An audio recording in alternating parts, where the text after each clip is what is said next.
My name is Eduardo Llanos, but you can call me Eddie if you want. I respond to both. I'm gonna start by talking about to who am I trying to target this presentation. It's to any organization or company that would like to become a little bit more agile, but you have a tradition of working with projects, project management, PMOs, budgets, and stuff like that, steering boards. So how to combine the two worlds? That is the target audience here. Maybe it's not targeting companies that already have become super agile, or companies that don't see any value at all of becoming more agile. Then you're probably in the wrong place. And something to that is important as well. These are my thoughts based on my experiences. I know that there are different opinions out there, and that's completely fine. So think about that. I've been working with IT for the last 15 years, mainly. So I have that background, but I'll try to not be too IT focused today. Right now I'm working as an Agile coach, but I come from, I had roles as product manager, Agile product manager. I started as a developer, so I come from that background. Certified into product management, and Agile really interested me quite a lot. So I've been trying to juggle those two worlds, and that's why we're here today, to share some experiences. And when I asked the question, can you have a product manager in an organization striving for more business agility, I tend to get 3 different answers. The dogmatic Agile champion or Agile coach will say absolutely not. No estimations, no project management, it's really bad if you do that. I have some traditional senior manager that says, yeah, sure, we can bring it on. We just translate product manager and we replace the title and call that person product owners or Scrum Master or something like that. No, that's an answer. And the pragmatic Agile coach, me in this case, would say, yeah, absolutely, you can have product managers as long as you're aware of some behaviors that sometimes lowers the agility of the organization, and you try to continuously improve. By all means, do have product managers and project-driven organizations. When you try to look up the role, what is the definition of project management? I found this on the internet. It aligns with the role I've had previously and the certifications that I've been through. And it's a lot about being responsible for initiating, planning, executing, controlling, making sure things get done, and achieve project goals within some boundaries and constraints. You usually have defined a lot of the information needed for the project in the beginning, and the constraints that you have are scope, time, money, and quality. And you also have an important responsibility to optimize those resources, to make sure that you reach your goals that has been defined early on in the project. And it sounds really tough and a lot of responsibility as a project manager. And I know when I've been driving projects as a project manager, I know that sometimes, especially in the beginning, I feel like this. Yeah?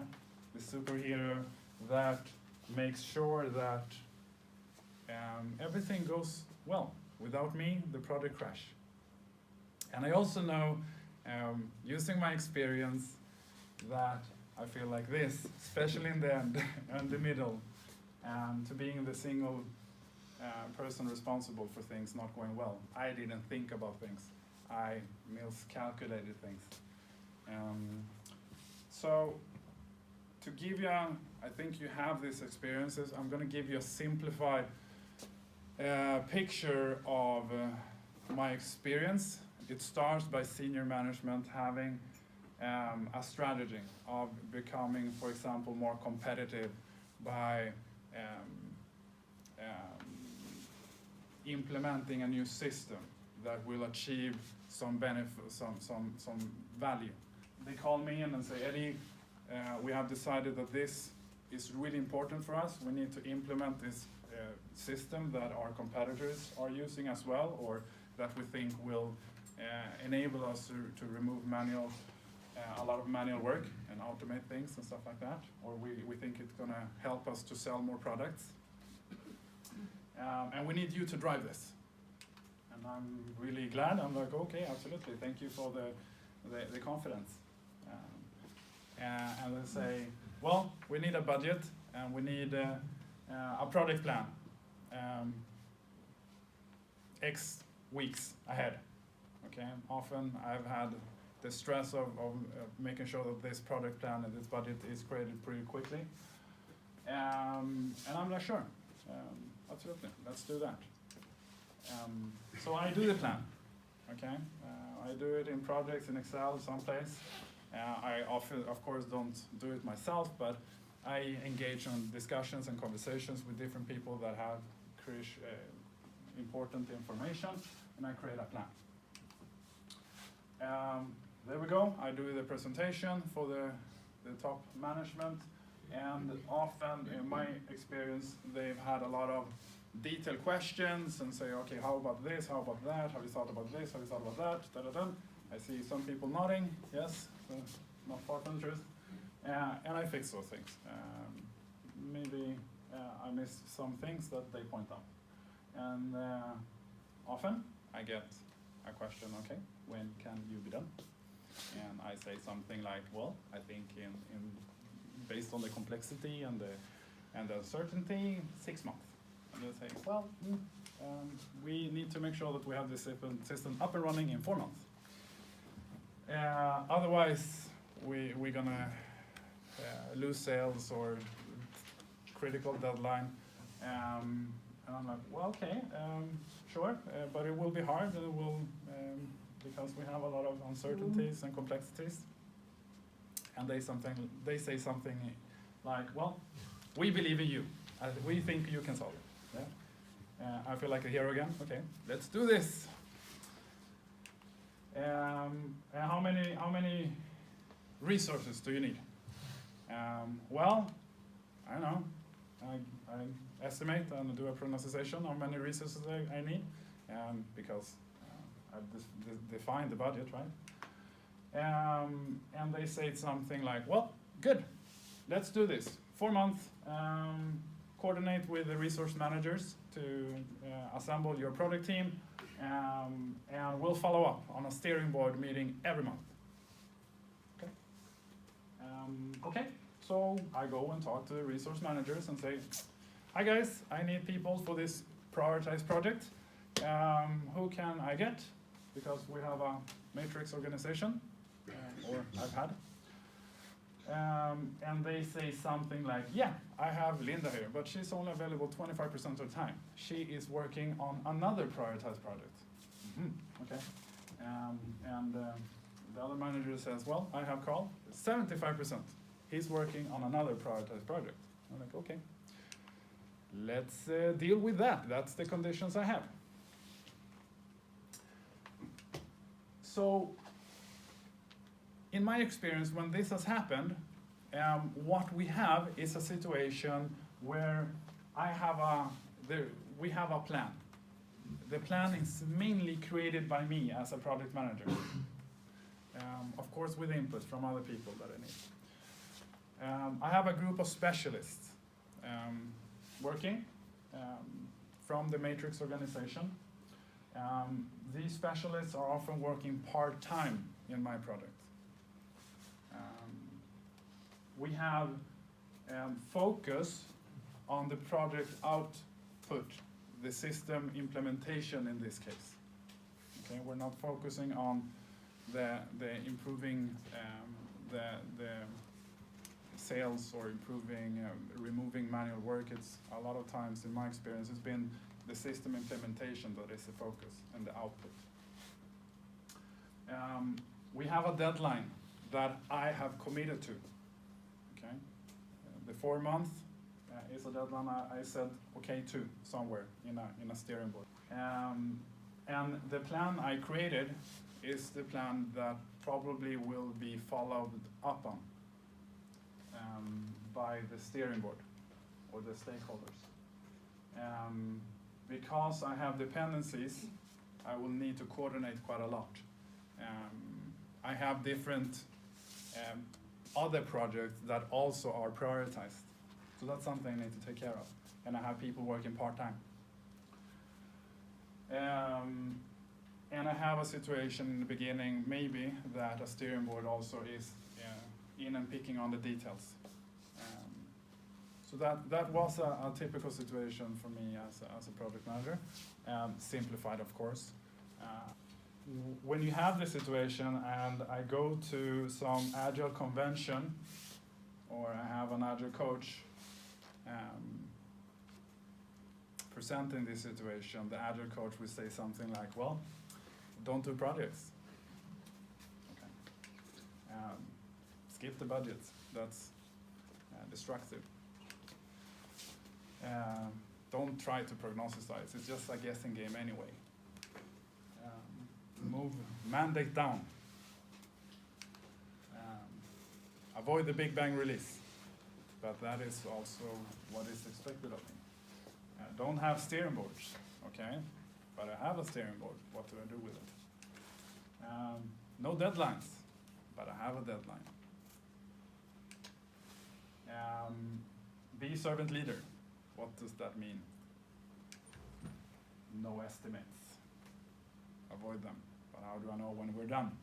It sounds really nice to have no estimates and no prognosis and no steering board. What do I do when I'm working in those conditions? Things I'm gonna talk about a little bit more. I mean, some good practices, some tips, some recommendations on what to do when you are in that position. You want to become more agile, but you are working in an environment that is project driven, and you have project artifacts in the organization. Okay, and I'm going to cover 4 different areas. Okay, how would an agile project manager behave in these situations, and trying to lower the gap, so that if you're working as a project manager and you want to become a little bit more agile, these are the behaviors that you could try out and see what happens. In regards to output and outcome, the first thing I would do as an agile project manager is to understand and talk about the difference. Understand what is the output and what is the outcome. What are we trying to achieve by implementing this system, or by implementing this product, or by implementing this new thing that has been requested for us. To really make sure that it's your focus on understanding what you're trying to do. Okay? Don't wait for somebody else to explain this is the outcome by implementing the system. You go out and find it out. So make that your priority as a project manager, to find out the connection between the outcome and the output. Okay? Why do you want us to implement this new system, or implement this new thing? Okay? Connect the dots. You can use tools as user story mapping. If you haven't heard about that before, look it up. it's a way of that could help you to make that map in a visual and easy way. Measure it. Really understand. Don't stop by saying, if you get the answer, we want to implement this system or this product to achieve higher sales, you want to understand, okay, how much do we sell today? And what's the assumption we want to reach for?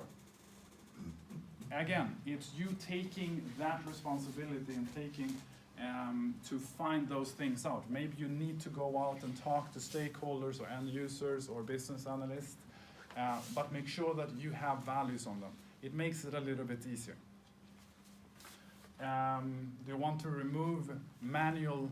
This is personal experience where you said we want to implement the system because we think that it will remove a lot of manual work. But what I didn't do back in the days is that I didn't go out and find and really made sure to understand what are the processes we're trying to do. How many users are we removing manual work for? What's the assumptions here? To really, really understand that. And in what way will the new system replace all that manual work? So find the numbers, measure it until you find the details in it.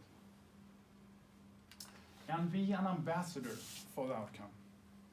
So when you have done that work, you have identified exactly what outcomes you want to do with what outputs. Become the ambassador for the team that you're working with so that they understand what we're trying to accomplish. For the steering board, but maybe they don't have the details either. Maybe they're working on a really strategic level. Our competitors are using Salesforce, so we should also do that. But then you can help the steering board to understand, okay, what do we achieve by implementing Salesforce, as an example. Okay?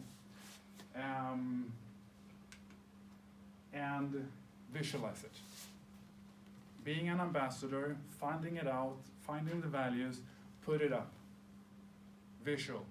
So that whenever the product team or you have a steering board meeting, you have those outcomes and the data up. Very, very clear, very, very visual. It helps the discussion. And when you have that visual, use that visualization to follow up. As I said, if you're having a steering board meeting, you want to have the steering board meeting where you have the updated visualization of outcome and output. Does it make sense? Okay, so keep it updated and work with it as the project executes. Scope and planning. When you scope the project, try. This is a tricky one because maybe you've been assigned this is a project. Your assignment, your job is to implement this new system, but really try to scope based on what you're trying to achieve. Okay, it means that what's most important, that we remove these manual processes, and then these, and then these. Or is it to implement this part of the system, and then this part of the system, and then this part of the system?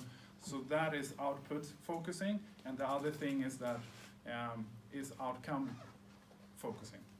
So try to make sure that the scope of the project is based on the outcome. It helps quite a lot moving forward when you have to prioritize. Uncertainty, especially in the IT industry, maybe in other areas as well, you need to be really good on handling uncertainty. You haven't done this before, you don't have the experience, you have a lot of question marks, and understand how uncertainty affects planning. So really be pedagogical in explaining that we have these uncertainties, probably in your risk matrix or risk list. You have some uncertainties, and be pedagogical in explaining, because we don't know this, we will probably need to change later on. So be really clear about that. Plans will need to change because of these uncertainties. You can use tools like Kinevin. If you haven't heard about Kinevin, look it up. It's a really good tool to use to explain how to handle complexity and uncertainties. And try to focus your team on handling uncertainties instead of trying to predict all those uncertainties. So train the team to react fast.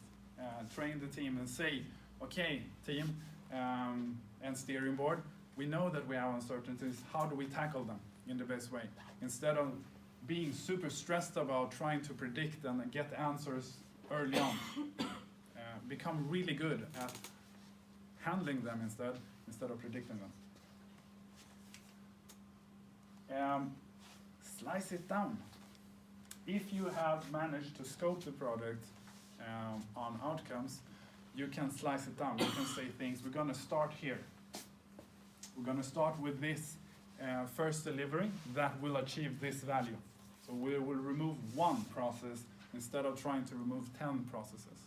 So an Agile product manager will really try to deliver little value step by step. All. Sorry. Yes. Can you spell out Kinevin on the board maybe, since it's not obviously how it's spelled? Great, absolutely. Kinevin. It's a Welsh word. Exactly as it's spelled. Yes. Really good question. Kinevin is that. And user story mapping is the other thing. User story mapping is another tool that you can look into. I won't go into that right now, but it's a good tool to visualize outcomes and slice them. And where you say, okay, this is what we're going to try to deliver first. So try to slice it down and deliver as often as possible. And why do you want to deliver as often as possible? It's because it's a way of handling risk and a way of handling uncertainty. Why? Because you want to verify a number of things. You want to make sure that your feedback loop, where you verify assumption, is as quick as possible. So by slicing it down, you can verify the first process that you want to replace, for example, and you want to verify with the users that, or the customers or the internal users that will are affected, and you get their feedback first. And that's a way of handling uncertainty. You get to test your deployment. If you're working in the IT industry, you test your skills at throwing it out in production, or releasing it to a subset of users or customers or citizens. Try in a small group, and that is why you want to deliver as often as possible and to handle risk and to handle uncertainty. I mentioned this before, validate. You do a lot of assumptions in a project if you have a lot of uncertainties. So an Agile project manager will focus quite a lot on validating by slicing things down, by delivering often, and by engaging with stakeholders and users as early as possible. Okay? And you can enable that by delivering often, by picking a subset of the users and stakeholders to test, engage them, make sure that those stakeholders and users get to know your product team. Okay? There will be a plan. You probably will have a plan. Visualize that plan. Don't allow it to sit on your computer in an Excel spreadsheet with or some file area where you don't know, is this the latest one, or version 1.3.1, is that the latest one, or no, I sent it in a mail 2 weeks ago, okay, I'm checking. So an Agile project manager will visualize the plan as well. Put it front and center. Anybody interested in the project goes to the visualization of the plan. So take the effort to make it visual. It will help you, I will talk about that later as well, but to create engagement within the teams and the stakeholders as well, because it enables everybody to see the big picture. An Agile project manager will also probably want to make sure that the plan that is visual in the board is done together. Okay? You will want to remove yourself a little bit from the equation and do the updates together with the teams you're working with. Okay? That's a good practice. A good practice. And all of this is not because you're doing it agile, it's because you're handling risks. It's a good way for risk management. Visualize things, think about outcomes, engage with your teams, deliver often, verify assumptions. It's structured risk management, nothing else. When you have dependencies and coordination, I've had a lot of working in bigger projects. I have teams working locally and remotely. I've had to think about, okay, we have operations teams working on deployment, packaging stuff. We have support organizations that needs to take it over when it goes in production. And those require quite a lot of coordination. An Agile project manager will want to focus quite a lot of energy and time on removing themselves from the equation as much as possible. Okay? That's also risk management, because you want the project to succeed even though you're homesick or you're not there. Okay? And it's about decision making. You don't want to be the person everybody needs to go to take all the decisions. You want to give mandate to the people with the right information and allow them to take decisions because they understand what we're trying to do. You are an ambassador for the outcome, and by doing that, by trusting your teams, they will be able to take good decisions. You can use decision exercises to say, these are the decisions that you can take, these are the decisions I want to take. Raise the discussion, just what decisions can you take and what decisions do I want to take? And just by having that conversation, you become a little bit more agile. And really try to be a connector and not a proxy. Okay? So instead of having you running around with crucial information and making sure that, okay, have you done this? Okay, now you're done, and I'm gonna take that thing and move to the next team and doing a handover. Say, guys, meet. Whenever you're done, go directly and talk to the next person if you need to have this kind of handover. So be a connector. Make sure the teams get to know each other. Make sure stakeholders get to know the team. Make sure the team has the mandate and the trust of taking discussions with the stakeholders. Should this button be green? Is this what you want? Can you try this? Are we in the right direction? Without having you in the middle. And the same with information. I've done a lot of mistakes before as a product manager, that I was an information proxy. If you need to know something, go to me. Okay? Instead, an Agile product manager will probably want to put information out in the open, as transparent as possible, so that whenever somebody needs information, the information is there. So put energy and strength in making information transparent. That helps. If you can. I mean, now we're coming into a little bit high level. facilitate the teams to coordinate and plan themselves. Remember what I said, plan together. The next level is to allow the teams to plan themselves, because you trust them and because you have really spent time on explaining what we're trying to do. You have sliced it down into simple steps, and you trust your team to do what they need to do to achieve those outcomes. And you are, as an Agile product manager, you can help the teams in doing so, okay? Without having you in the middle. That's a really effective way to make the teams more efficient and effective. And whenever you see impediments, remove them. Your job is to enable the teams to do their work in the best possible way. Examples.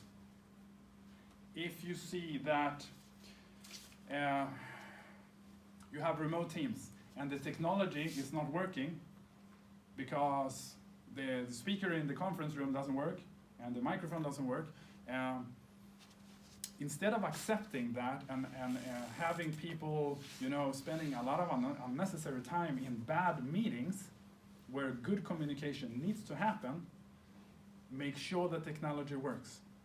If you have a facility that doesn't enable the teams to communicate, do whatever you can to make the teams come closer to each other. Okay? During that period of time when the project is working. Those are the things that create efficiency. Having people talking to each other, try to avoid things like emailing, make sure that people can go and talk to each other, create relationships, and the most efficient way of communicating is not by email. The most efficient way of communicating, it's a good way. It's not bad, but the most efficient way of communicating is having two people talking to each other using a whiteboard.